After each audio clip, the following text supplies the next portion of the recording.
हरारू घरे में बिया। हां ए कौन पति ई सोचे तेरा दरिया बनावेला पति। अब देखना तू पति ना बाबू, हम तो मनोहर जे पति मांगी में सिंदूर डालेला हां जकरा संगे रात भर दिन रात रहल जाता।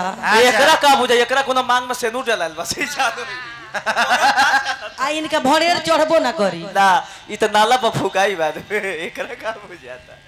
पति प्रदेश में बारन हां पत्नी घरे बाड़ी हां आ जा को जो कोनो से फंस गइल बाड़े। अच्छा आई बोलावत या कैसे बोलावत या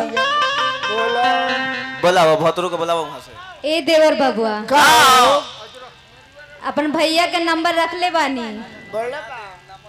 ए देवर बबुआ कहाँ बानी रहुआ?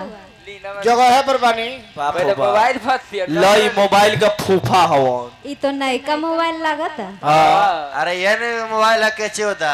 अच्छा केचोदा कंपनी के। ए देवर बबुआ बोला हां भौजाई श्रीमती जी अपन भैया के नंबर दी तो लिखो बोली 94 400 चुक चुक। ई चुक चुक का होला जी? लिखो तब न पढ़े के बेटा तू तो घूम घूम से आई पियत रहलू। 94 400 चुक चुक। 95 500 पुक पुक। टिक टिक टिक उठाइए ना उठाइए ना उठाइए ना। यात्रीगण कृपया ध्यान दें, गाड़ी नंबर 435 अपने निर्धारित समय 4:15 पर रवाना होगी। अपने सामान का रक्षा स्वयं करें। आई भाई तो रेलवे में धले। ए देवर बबुआ कैसन नंबर देनी है रहुआ? का भइल बा? का भइल बा? हाँ, सही नंबर दी।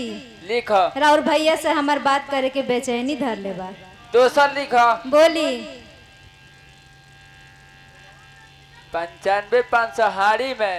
हां अब 5 गो नंबर दिक्कत के गाड़ी में। गरिया में स्कॉर्पियो में खराबो टिक टिक कुर कुर उठाइए ना कुर कुर उठाइए ना। कुर कुर उठावा लगे। हेलो आप जिस नंबर को कॉल कर रहे हैं अभी वो दूसरी कॉल पर व्यस्त है। ए देवर बबुआ बोलो का करे तनी रहुआ? खेल समझ के रख ले बानी का? लिखा लिखा नंबर लिखा लगे। खेल के मैदान समझना है बा। सही नंबर बोली। ओके नंबर दो। नंबर लिखा बोली 99 00 99 12 14 14 बंगाली में बोला तरह का तू 14 लिखा लिखा हौसा मार।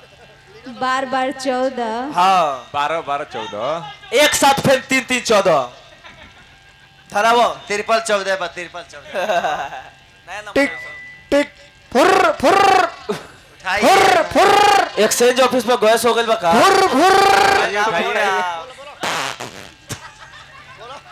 मोबाइल 5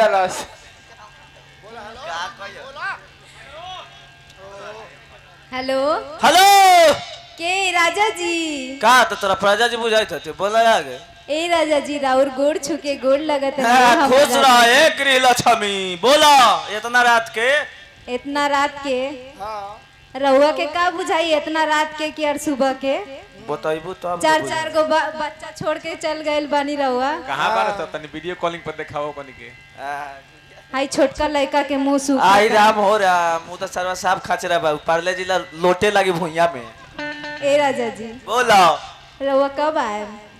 कब आए? हाँ घरे रहनी तो रोज कहो तरु बाहर जा नाती बाहर जा नहीं तो फिर कम आए बताइए। रहुआ बिना मन नहीं खेला तो घरे बाबू ना हथुन देखे ना बाबूजी से काम चली।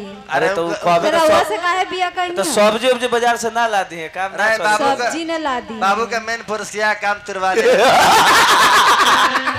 ए राजा जी बोलो वो सब छोड़ी रहुआ घरे आए।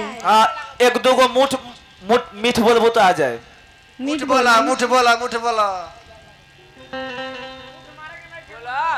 बोला मुठ ए राजा जी बोलो न चांद की चाहत है न तारों की फरमाइश। न चांद की चाहत है न तारों की फरमाइश।